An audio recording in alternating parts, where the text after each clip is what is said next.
is Neha and today I will mainly tell you about some trends related to that of the periodic table. उसमें भी सबसे पहले मैं आपको atomic radius बताऊंगी. इसमें मैं आपको S block, P block, D block ये एटॉमिक रेडियस के ट्रेंड्स बताऊंगी both group wise and period wise.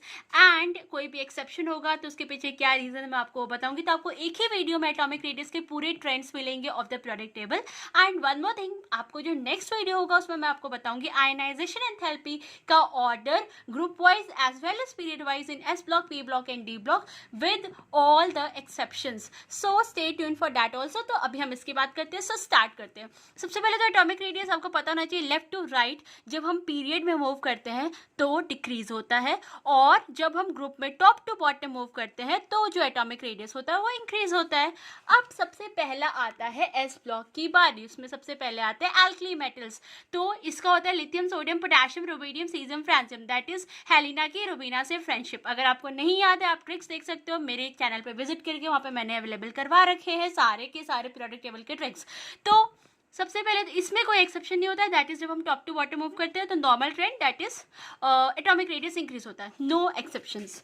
Alkaline earth metal में भी सिमिलर है. इसमें भी कोई एक्सेप्शन देखने को नहीं मिलता. दैट इज जब हम टॉप टू बॉटम मूव करते हैं तो एटॉमिक रेडियस जो होता है वो कंटिन्यूसली इंक्रीज होता है. अब एल्कलाइन अर्थ मेटल को कैसे हम याद करेंगे? बेटा मांगे कार, स्कूटर, बाप राजी. नहीं आपको पता, आप मेरे चैनल को विजिट करो, वहाँ पे आपको मिल जाएंगे इसके ट्रिक्स. ओके, तो हमने देखा कि एल्कली और एल्कलाइन अर्थ मेटल्स में कोई एक्सेप्शंस नहीं होते. बट जो पी ब्लॉक एलिमेंट्स होता है उसमें जो 13th ग्रुप होता है उसमें एक्सेप्शन देखने को मिलता है. देखो, जब बोरोन से टॉप टू बॉटम इंक्रीज होना चाहिए दैट इज ये बट जब एल्यूमिनियम से गैलियम जाता है तो ग्रेटर देन इक्वल हो जाता है, और ये नॉर्मल ट्रेंड फॉलो करता है. दैट इज ये कंटिन्यूसली इंक्रीज होता है. अब देखो ऐसा क्या है इसमें, ऐसा इसमें क्यों होता है, इसके पीछे रीजन क्या है? ऐसे तो होना चाहिए इंक्रीज कंटिन्यूसली, बट यहाँ पे एक्सेप्शन क्यों देखने को मिलता है? This mainly occurs due to transition. इसके पीछे रीजन क्या होता है? Transition contraction. या आपसे रीजन पूछ सकता है नीट एग्जाम में या फिर आपके बोर्ड्स में, 12 बोर्ड्स में, तो आपको पता होना चाहिए इसके पीछे रीजन है ट्रांजिशन कॉन्ट्रैक्शन. ऐसा इसलिए बिकॉज इससे पहले जो इलेक्ट्रॉन्स होते हैं वो D10 में पूरे के पूरे इलेक्ट्रॉन्स फिल हो जाते हैं. जब हम स्कैंडियम से जिंक की तरफ मूव करते हैं तो D10 पूरे के पूरे इलेक्ट्रॉन्स फुल जाते हैं. उस वजह से ट्रांजिशन कॉन्ट्रैक्शन की वजह से इसका क्योंकि डी की पुअर शील्डिंग होती है इस वजह से कॉन्ट्रैक्शन हो जाता है. सबसे ज़्यादा शील्डिंग इफेक्ट जो होता है इसमें होता है. अगर आपको ये सब नहीं पता है, आपको एक्सप्लेनेशन के साथ चाहिए तो मैं आपको वो भी वीडियो ले आऊँगी. आज मैं सिर्फ आपको ट्रेंड्स बता रही हूँ तो आपको मैं उतना डिटेल में एक्सप्लेन नहीं कर रही हूँ, बट आपको मैं थोड़ा थोड़ा बता दे रही हूँ कि इसके पीछे रीजन होता है that is transition contraction. And आप इसको इस तरह से समझ सकते हो that is the contraction due to the poor shielding from scandium to zinc as electrons enters into the 3D subshell which have poor shielding. इस वजह से क्या होता है ये ट्रांजिशन कॉन्ट्रैक्शन देखने को मिलता है, और जो एल्यूमिनियम होता है उसका साइज गैलियम से ज़्यादा हो जाता है. ओके, डिटेल्ड एक्सप्लेनेशन आपको चाहिए तो आप मुझे कमेंट बॉक्स में बता सकते हो, मैं उससे रिलेटेड भी वीडियो बना दूंगी. ओके, तो 13 ग्रुप आपको समझ में आ गया, रीजन भी आपको समझ में आ गया. अब हम मेनली बात करते हैं 14th group of P block element. तो देखो मैं आपको एक क्लियर को देखो यहाँ पे क्या होता है, टॉप टू बॉटम जब मूव करते हैं तो साइज कंटिन्यूसली इंक्रीज होता है. कहे शिव जी सुने पार्वती. 15 ग्रुप में भी कोई एक्सेप्शन नहीं देखने को मिलता है. दैट इज जब हम टॉप टू बॉटम मूव करते हैं तो साइज जो है वो कंटिन्यूसली इंक्रीज करता है. 16 ग्रुप में भी कोई एक्सेप्शन देखने को नहीं मिलता है. दैट इज जब हम टॉप टू बॉटम मूव करते हैं तो साइज कंटिन्यूसली इंक्रीज करते हैं. इसके भी ट्रिक्स मेरे चैनल पे अवेलेबल है, आप जा सकते हो, विजिट कर सकते हो, देख सकते हो. 16th ग्रुप समझ में आ गया. Now we will move to the 17th group. इसमें भी कोई एक्सेप्शन देखने को नहीं मिलता है. That is top to bottom size continuously increase होता है. 18th ग्रुप में भी कोई एक्सेप्शन देखने को नहीं मिलता है. That is top to bottom size increase होता है. अगर मैं आपको इसको एक साथ कंबाइन करके बताऊं तो आपको बस इसमें ये चीज़ का ध्यान रखना है कि जो 13th ग्रुप है ऑफ पी ब्लॉक एलिमेंट, ठीक है, यहाँ पे हमें एक एक्सेप्शन देखने को मिलता है जब हम एल्यूमिनियम से गैलियम की तरफ मूव करते हैं, एक्सेप्शन. और जो 14th ग्रुप से 18th group no exception.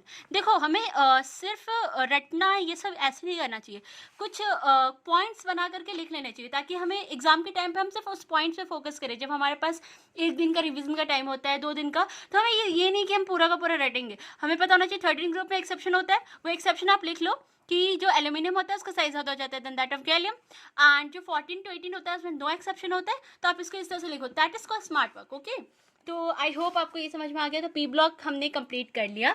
Now we will move to the D block elements. Okay, तो डी ब्लॉक एलिमेंट्स में अगर मैं ग्रुप वाइज अरेंज करूँ, ये बहुत इंपॉर्टेंट हो जाता है. देखो जब टॉप टू बॉटम जाते हैं ना, थर्ड ग्रुप की बात कर रही हूँ, दैट इज 3B की बात कर रही हूँ, कंटिन्यूसली साइज इंक्रीज होता है। ओके, ये आया समझ में? अगर मैं नेक्स्ट हम बात करते हैं फोर्थ ग्रुप की। फोर्थ ग्रुप में यहाँ पे एक्सेप्शन देखने को मिलता है, दैट इज जब हम टॉप टू बॉटम जाते हैं तो साइज इंक्रीज हो जाता है, बट जिरकोनियम एंड हाफियम इनका साइज अप्रोक्सीमेटली बराबर होता है, यह आपको ध्यान रखना है। तो ये चीज़ जो है ये कहाँ, from fourth to twelfth group ये चीज़ वैलिड होती है। तो from fourth to twelfth group आपको क्या ध्यान रखना है कि 3D से बड़ा 4D होगा, बट 4D और 5D अप्रोक्सीमेटली बराबर होंगे। ठीक है, फ्रॉम 4 टू, ये थी ज़रा हाफ रफ से आप इसको याद रख सकते हो। मैंने आपके मतलब मेरे ट्रिक्स आप चैनल विजिट कर सकते हो, डी ब्लॉक के भी मैंने ट्रिक्स बना रखे हैं। तो फोर्थ ग्रुप से लेकर के ट्वेल्थ ग्रुप तक, जैसे जिंक कैडमियम मरकरी तक, हमेशा 3D, उसके बाद 4D, 4D is approximately equals to 5D। बस आपको ये पॉइंट ध्यान रखना है। और जो थर्ड ग्रुप होता है, इसमें जो डी ब्लॉक में थर्ड ग्रुप होता है उसमें 3D greater than 4D, 4D greater than मतलब 5D सबसे बड़ा, पहले 3D फिर 4D फिर 5D। ओके, और जो हमारा फोर्थ ग्रुप से लेकर के ट्वेल्थ ग्रुप तक ये ट्रेंड फॉलो होता है, दैट इज 3D सबसे छोटा and 4D 5D approximately equal. D block में ऐसा होता है। एंड जो थर्ड ग्रुप होता है ऑफ डी ब्लॉक उसमें थोड़ा अलग हो जाता है, दैट इज जो 3D होता है, फिर 4D होता है, फिर 5D होता है। ये नॉर्मल फॉलो होता है और एक्सेप्शन जो है फोर्थ से ट्वेल्थ ग्रुप तक मिलता है। सो आई होप आपको समझ में आ गया हो। तो हमने ग्रुप वाइज तो देख लिया, now we will move to period wise. Period wise मैंने आपको अभी बताया कि जब हम लेफ्ट टू राइट मूव करते हैं तो साइज जो होता है वो डिक्रीज होता है। देखो अगर मैं एस ब्लॉक पी ब्लॉक सारे के अगर कंपेयर करूँ ना, तो देखो लेफ्ट टू राइट तो क्या होता है कि साइज डिक्रीज होता है, बट सिर्फ नोबल गैसेस जो होते हैं ना वो सबसे लार्जेस्ट होते हैं in size in the respective period. अपने रिस्पेक्टिव पीरियड में जो नोबल गैस होता है उनका साइज सबसे ज़्यादा होता है। This is due to the van der Waals radius, because उसमें क्या प्रेजेंट होता है, वंडरवॉल रेडियस। एंड जो वंडरवॉल रेडियस होता है वो सबसे बड़ा होता है। इस वजह से जब हम लेफ्ट टू राइट मूव करते हैं तो साइज तो डिक्रीज होता है, बट जो नोबल गैसेज होते हैं उनका साइज सबसे बड़ा हो जाता है in their respective period because of van der Waals radius. Okay, आपको रीजन पूछे तो आपको ये बताना है। ओके, और पी ब्लॉक में देखो विदाउट एनी एक्सेप्शन जब हम लेफ्ट टू राइट मूव करते हैं तो साइज डिक्रीज होता है, इसमें कोई एक्सेप्शन नहीं होता है। सिर्फ ग्रुप में एक्सेप्शन देखने को मिलता है पी ब्लॉक में। 13 ग्रुप में मैंने आपको बता दिया क्या होता है, एल्यूमिनियम और गैलियम के बीच में। और पीरियड में कोई एक्सेप्शन देखने को नहीं मिलता है, दैट इज जब हम लेफ्ट टू राइट मूव करते हैं तो साइज जो होता है वो डिक्रीज होता है। ओके, आई होप आपको समझ आ रहा हो। एंड नेक्स्ट हम बात करते हैं एफ ब्लॉक में पीरियड वाइज। अगर मैं एफ ब्लॉक में पीरियड की बात करूँ तो देखो क्या होता है, साइज डिक्रीज होना चाहिए। ओके, मतलब इसमें ये ट्रेंड फॉलो होना चाहिए, दिस साइज डिक्रीज होना चाहिए, सॉरी ये बड़ा, ठीक है। उसके बाद ये, देन ये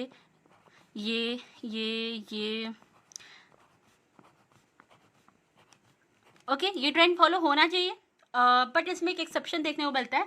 देखो इसको कैसे याद रखते हैं, मैंने आपको ये भी बता रखा है, सर पर नदियाँ प्रेम सबाई यूं ही गदगद तब दिल हुआ और तुम ये भी लो। अगर आपको नहीं पता आप मेरे वीडियोस देख सकते हो इन माय चैनल, उसमें मैंने आपको इसके लेकिन इसमें जो एक्सेप्शन होता है अब आपको दिखाती हूँ मैं।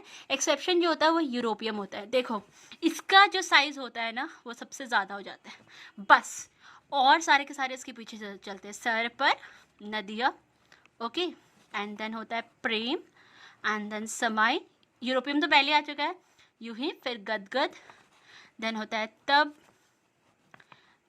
दिल हुआ और तुम ये भी लो। तो देखो सिर्फ यहाँ पे एक्सेप्शन कौन सा देखने को मिलता है, ये जो एफ ब्लॉक होता है इसमें नॉर्मल ट्रेंड सिर्फ यहाँ पर डिफरेंस देखने को मिलता है कि जो यूरोपियम होता है वो यहाँ पे नहीं रहता है, बल्कि एक्सेप्शन की वजह से ये सबसे आगे आ जाता है, इसका साइज सबसे ज़्यादा हो जाता है एटॉमिक रेडियस के केस में। बट अगर मैं बात करूँ आयनिक रेडियस की एफ ब्लॉक एलिमेंट्स में पीरियड वाइज, अगर मैं आयनिक रेडियस की बात करूँ तो कोई एक्सेप्शन नहीं होता है। यहाँ पे मैं +3 की बात करूँ बिकॉज ये मोस्टली +3 वाले जो आयनिक कंपाउंड्स होते हैं ना उसमें मोस्टली इंपॉर्टेंट होते हैं, हम वही मोस्टली पढ़ते हैं।